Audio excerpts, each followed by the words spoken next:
So I wanted to do a video today on my favorite bushcraft items, my 5 top items.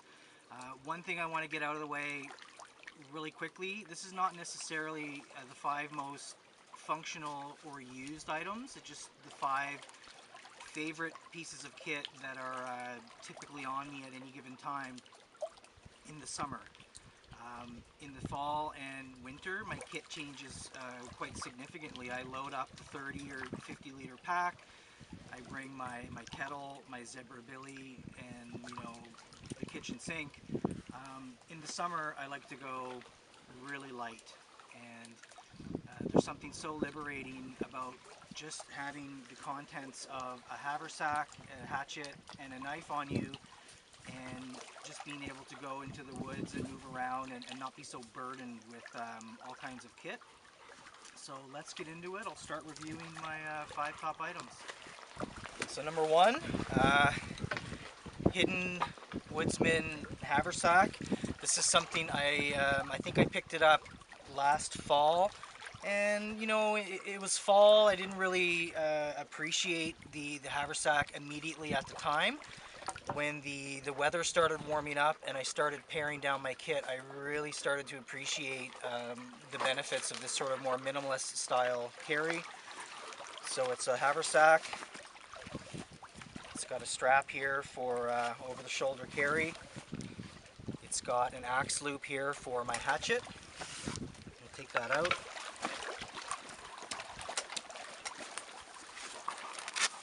And you can see here, watch it, Chevy, I've got my gloves,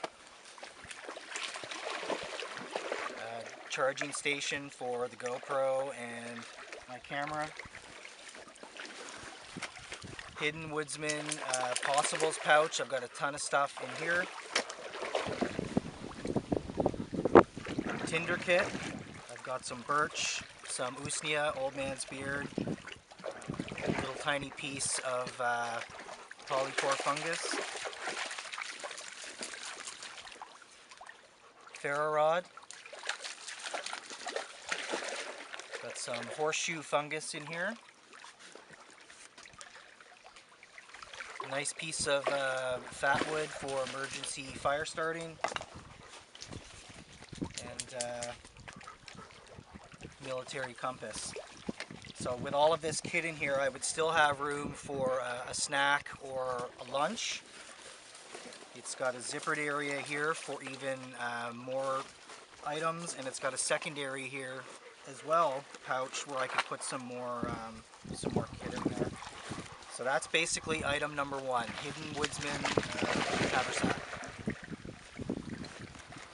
All right, number 2. It's my Husqvarna Hatchet. Okay, in the winter I'll lean more towards a larger, 20-21 inch handled axe. But for day hikes or just fishing adventures and I need something to process some small pieces of wood to start a fire, a hatchet is the way to go. It's lighter, it's easier to hip carry, and as I shown in the first clip, it fits nicely into the haversack. It's easy to carry and out of the way. And this is just an absolutely gorgeous axe. I'm not sure if a lot of people are aware of this, but Husqvarna, the steel is actually Swedish steel. It's made in Sweden. The handle is American hickory. There's absolutely, in my opinion, no difference in quality from this to transfers or even a Holtz Brook. You can see with the axe here, it's got a great little choil here where you can choke up for some finer tasks. And again, if I need to process some smaller limbs or smaller pieces of firewood, this will do an adequate job without the weight or the length of a regular axe. So number 2, Husqvarna Hatchet. And number 3, my Helle Temagami. I'm not going to get into the actual specs of the knife, but this is an extremely capable blade. I'm not going to do a whole review on it, but it's got a curly birch handle, gorgeous stainless steel. It's 3/4 tang, which I think is sufficient enough. I don't baton with this knife. I just, feather stick, cook some lunch, foraging, things like that is what I would typically do with the blade. But it's absolutely gorgeous.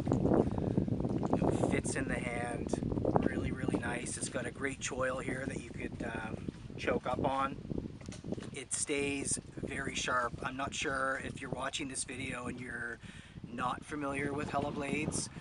They retain their sharpness. These are sharp knives, and this would make a great companion to go with the hatchet. The hatchet for processing smaller wood, the Temagami for feather sticks, foraging, using it as an eating utensil. It will throw some sparks with the ferro rod. Because of the steel, it doesn't throw good sparks, but in an absolute pinch or an emergency and all you had was your Temagami and a ferro rod, you will be able to get a fire. So that's basically number 3. I think I've had this now 4 or 5 months. I picked it up somewhere in February, I believe, and since then it's almost been my go-to. In particular, in the summer when I pare down and I'm not pounding on a ton of wood. Number 3. Number 4 is my Ultimate Survival Technologies UST StrikeForce Ferro Rod. This thing is it's a monster. I've had this thing for years, and just to put things in perspective here, okay, I have these are just 2. I have a number of different ferro rods. All ferro rods are not created equal. This thing is an absolute tank. First of all, I love the high-vis orange. I'm not a big fan of black or camouflage fire steels. You're bound to lose it. It comes in 2 pieces here. It's a very big piece of ferrocerium, and I've had this for years. I don't know, hundreds or thousands. I don't know how to put an actual number on how many fires I've started with this, but it's a lot. It's also got a storage compartment here where you can keep some dry tinder. I've got it stuffed right now with some very dry usnia, old man's beard. And see if I can get this on camera. See here. Very hot sparks. If I needed to take this and bury it down into my tinder and just scrape it, I've never had any issue getting a fire going with this. It just throws very hot sparks. So that's basically number 4. I've had this forever and I love it. And it's started some fires in some very wet and uncomfortable conditions, so I'm forever grateful for this piece of kit and some of the warmth that it's provided.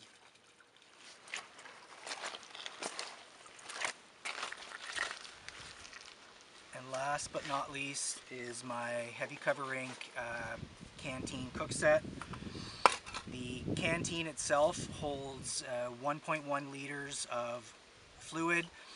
It is titanium, so 2 benefits from titanium and reasons why I chose this over plastic or steel. First of all, if I have a plastic canteen and I'm in a situation where I need to either purify water or heat water up for warmth, I'm not going to be able to achieve that with plastic, so I've never seen the benefit of having an Nalgene or any other type of canteen that's not steel or titanium. The second is that it is, thank you Chevy, watch out, it is 45% lighter than stainless steel. So I can heat water, I can carry water, purify water, and I've also got some savings in weight versus stainless steel. The Canteen cook set itself has got some butterfly handles here. It holds about 3 cups or 750 mils of water. It's got a lid with a catch handle here. So if I need to boil some wild tea or coffee or soup, noodles. I can just put it right in here. You can see I've had it on the fire many times over the years. And this set combined, this is exactly what it says. It says Canteen and cook set. And that's all I need. I don't need to bring a kettle. I don't need to bring a zebra billy pot for cooking in here. I could just cook a meal or a tea or boil water right in this. One last thing, it's not something that I've ever done, but if I absolutely had to, if this was the winter and it was an emergency and I was in dire need of warmth, I could put this whole canteen on the fire, heat it up, you know, put it next to my body and warm my core up. So again, I've never had to do that, but in a pinch, I could do it. I absolutely couldn't do that with plastic. So that's number 5. It's probably one of the most favorite pieces of kit that I own. This is it, right here. I've got my canteen, and the cover that I'm using for the canteen is the One Tigris canteen pouch. It's MOLLE compatible, but it has a great shoulder strap, which is primarily how I carry it, just because it's a lot more easy to access and take a drink. I've got the Haversack here if I need to stop for a few moments on a trail or in the bush just to access a piece of kit. It's super efficient. I don't have to take my pack off like I would if I had a 30-liter pack.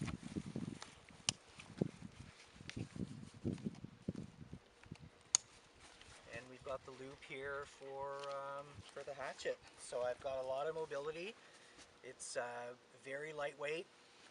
I'm not out here, you know, barefoot with 2 sticks, doing a very primitive style camping, but it's certainly a lot more lightweight and compact than what I would typically run with in the fall and summer. I could just keep the Haversack packed. The only thing I'd have to add on a weekend, Chevy, watch out, would be a snack or potentially a lunch. I've got the canteen just loaded up with fresh water, and I'm ready to head out for as many hours as I feel like. So I hope you enjoyed the video. If you've used any of the kit that I've shown today, drop me a line and let me know what your thoughts are. Any questions, comments, let me know. And I hope if you did watch this and maybe you weren't familiar with some of the pieces of kit I demonstrated, maybe it'll help you make a decision on some pieces of item that you'd like to add to your own kit as well. Cheers.